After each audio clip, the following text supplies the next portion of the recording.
Hi, today I want to share with you how I made this envelope without using a scoring board. A few years ago, I came across a tutorial on how to make an envelope doing the measurements using a scoring board, a set square, and a ruler. And I found it very useful. And I made a few envelopes using that method.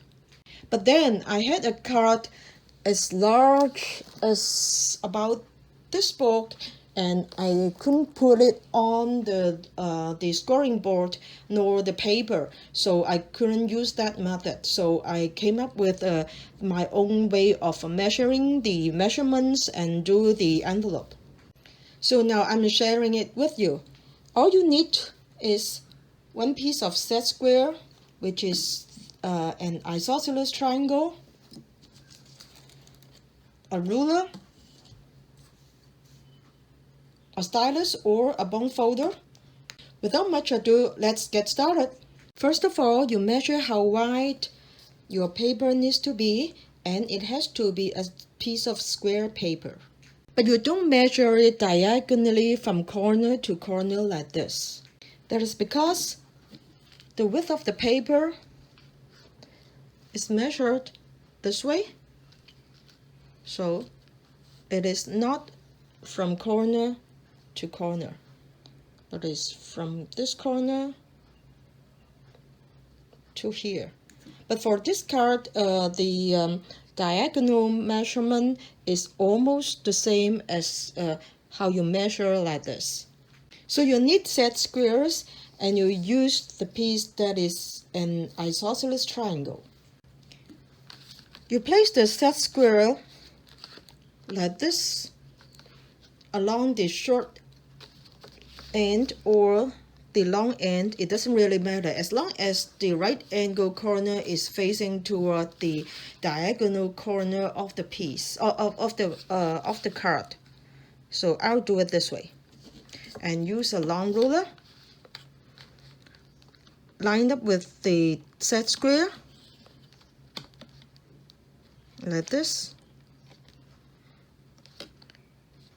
and move the set square to here. But since I want to measure up to this angle, so I'll put my set square here. And then still lining up with the ruler, and it is 25 cm. Then you add about 4 cm to the measurement, that is 29 cm, and this paper is 29 cm. Then you place the card at the center of this piece of paper, and the four corners will be more or less the same distances from the edges. You just have to eyeball it because we are now doing the measurements. And the big thing is this has to be an isosceles triangle as well, and so are the other three corners. So to ensure this, you place your set square here, aligned with the edge of the paper, and move it along until it meets with the card, and see if the card is aligning with this edge. That means you are placing it right, and you are not placing it this way or this way. Okay, and then you eyeball it again to see if the distances are more or less the same. If you want to, you can do the measurement.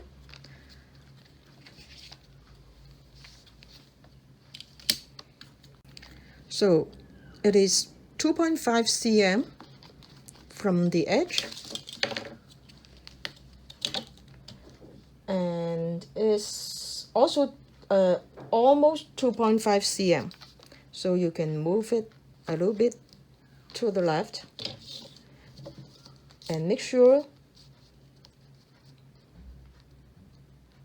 it is aligned with 45 degrees to the edge.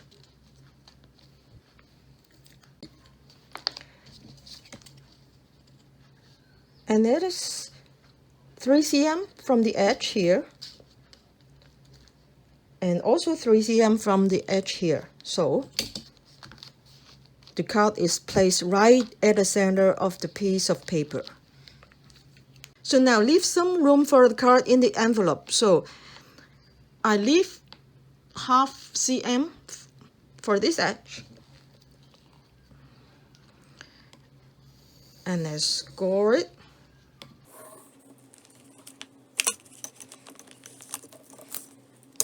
And you score the 4 sides, leaving half a cm.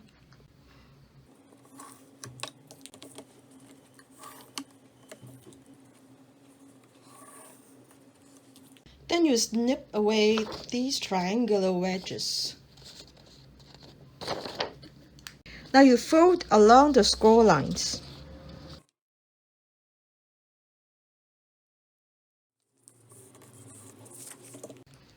You may need to snip this inward like this. And so are the other sides. So that these 2 flaps can fold in easily. No, I was wrong, because the bottom piece should be folded up. So I have to snip away here instead of here, but it doesn't really matter because I just snipped away a very small piece of it.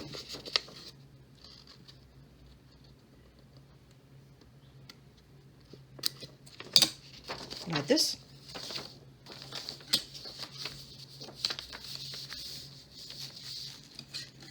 And you put glue on here and here, and it's done. If you want to, you can fold this part up, but don't do it before you glue it. When you glue it loosely. I mean, don't press it too hard.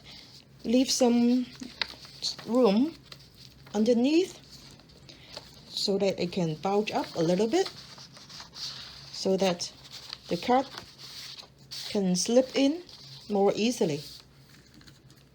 And there you have it. By the way, this paper is from this stack of paper by K & Company. It consists of 360 sheets. And it is as thick as that.